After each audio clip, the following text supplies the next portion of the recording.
கிறிஸ்துவுக்குள் மிகவும் பிரியமானவர்களே, அன்பின் ஆண்டவரும் அருமை இரட்சகருமாகிய இயேசு கிறிஸ்துவின் நல்ல நாமத்தினாலே உங்கள் அனைவரையும் அன்போடு வாழ்த்துகிறேன். எனக்கு அன்பான சகோதர சகோதரிகளே, இப்பொழுதும் ஒரு அற்புதமான காரியத்தை தியானிக்க போகிறோம்.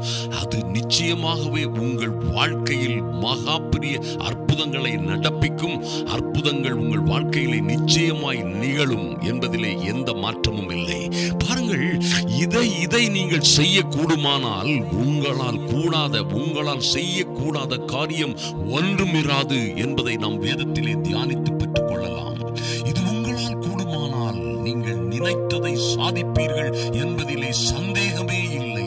என் அன்பு சகோதர சகோதரிகளே, நிச்சயமாய் கர்த்தருடைய வார்த்தை சொல்லுகிறது, கர்த்தரிடத்தில் சேருகிறவன் அவர் உண்டு என்றும் தம்மை தேடுகிறவர்களுக்கு நன்மை செய்வார் என்றும் விசுவாசிக்க வேண்டும். விசுவாசம் இல்லாமல் தேவருக்கு பிரியமாய் இருப்பது கூடாத காரியம். அன்பு சகோதர சகோதரிகளை, நிச்சயமாய் நீங்கள் தேவனுடைய வார்த்தையின் மேல் நம்பிக்கை உள்ளவர்களாய், விசுவாசம் உள்ளவர்களாய், ஜெபத்திலே நீங்கள் எவைகளை கேட்கிறீர்களோ, எவைகளை கேட்டுக் கொண்டிருக்கிறீர்களோ அவைகளை பெற்றுக்கொள்ளுவோம் என்று நிச்சயமாய் விசுவாசியுங்கள். அப்பொழுது உங்களுக்கு அது உண்டாகும் என்று வேதத்திலே சொல்லப்பட்டிருக்கிறது. விசுவாசம் இல்லாமல் தேவனுக்கு பிரியமாய் இருப்பது கூடாத காரியம். என் அன்பு சகோதர சகோதரிகளே, உங்கள் வாழ்க்கையிலே, உங்கள் பிள்ளைகளுடைய வாழ்க்கையிலே உங்களுக்கு நடக்க வேண்டிய காரியங்களிலே விசுவாசத்தோடு திட நம்பிக்கையாயிருங்கள், தைரியமாயிருங்கள். நிச்சயமாய் கர்த்தர் நமக்கு சொன்ன நல்ல வார்த்தைகளை நிறைவேற்றுவார் என்று நம்புங்கள். விசுவாசம் இல்லாமல் தேவனுக்கு பிரியமாய் இருப்பது கூடாத காரியம். நீங்கள் விசுவாசத்தோடு இருப்பீர்களே ஆனால், விசுவாசத்தோடு கூட தைரியமாய், விசுவாசத்தோடு கூட திட நம்பிக்கையாய் இருப்பீர்களே ஆனால், நிச்சயமாய் நீங்கள் தேவனிடத்தில் சேர முடியும். தேவனிடத்தில் சேரும் பொழுது அவரை பிரியப்படுத்த முடியும். அவரே உங்களுக்கு காரியங்களை வாய்க்கச் செய்வார். உங்களால் செய்யக்கூடாத காரியம் ஒன்றுமிராது என்று கர்த்தரே உங்களை குறித்து சாட்சி தருவார். அன்பு தேவ பிள்ளைகளே, ஒரு காரியத்தை நன்றாக மனதிலே வைத்துக் கொள்ளுங்கள். விசுவாசத்தினால் கூடாத காரியம் ஒன்றுமே இல்லை. ஐயா, விசுவாசிக்கிறவனுக்கு எல்லாம் கூடும் என்றல்லவா வேதம் சொல்லுகிறது. எதையா விசுவாசம், எதிலையா விசுவாசம், யார் மேல விசுவாசம் கேட்கிறீங்களா? கர்த்தருடைய வார்த்தையின் மீது, கர்த்தர் உங்களுக்கு சொன்ன நல்ல வார்த்தைகளின் மீது விசுவாசமாயிருங்கள். ஐயா, கர்த்தரின் மீதும் அவர் உங்களுக்கு தந்த கற்பனைகள், கட்டளைகள், நல்ல வார்த்தைகளின் மீதும் வாக்குத்தத்தங்களின் மீதும் விசுவாசமாயிருங்கள்.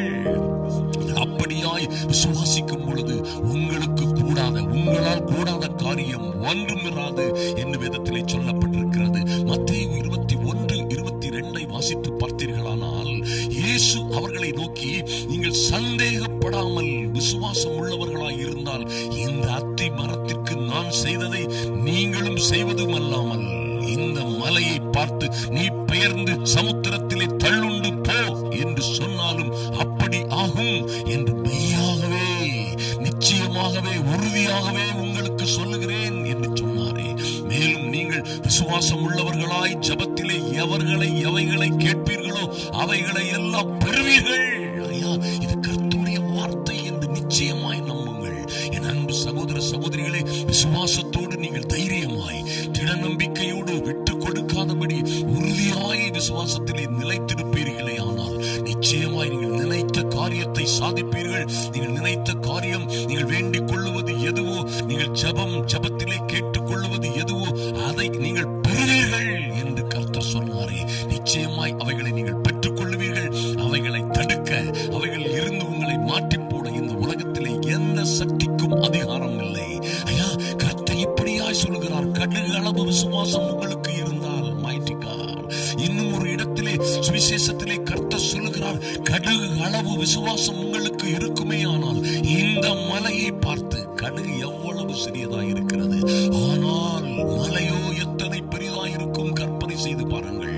உங்கள் பிரச்சனைகள் எத்தனை பெரிதாய் இருக்கலாம், எத்தனை பெரிதாய் உங்களை அழித்து விடுவது போல, உங்களை, உங்கள் குடும்பத்தை, உங்கள் பிள்ளைகளை எல்லாம் அழித்து விடுவது போல, மகா பெரிய மலை போன்று இருக்கிற பிரச்சனைகளை நீங்கள் அடித்து நொறுக்கி, மலைகளை நொறுக்கும் சம்மட்டிகளால் நீங்கள் தகர்த்தெறிய கூடிய ஒரு அற்புதமான வல்லமை கடுகளவு போல் இருக்கிற, ஐயா, அத்தனை சிறிதாய் இருக்கிற அல்லது அத்தனை விலையே இல்லாத உங்கள் விசுவாசத்தினால் நிச்சயமாய் மலைகளை பெயர்க்க முடியும். மலைகள் உங்களிடம் இருந்து உங்களுக்கு எதிராக இருக்கிற மலைகள் உங்களை உங்கள் பிள்ளைகளை நாசமாக்க துடிக்கிற அல்லது எழும்ப விடாதபடி உயர விடாதபடி தடுக்கிற எல்லா கண்மலைகளையும் நொறுக்கி போடுகிறதோடு அவைகளை பெயர்ந்து போகும்படியாய் கட்டளையிட உங்களுக்கு வல்லமையும் அதிகாரத்தையும் கொடுக்கிறது என்பதை மறந்து விடாதிருங்கள்.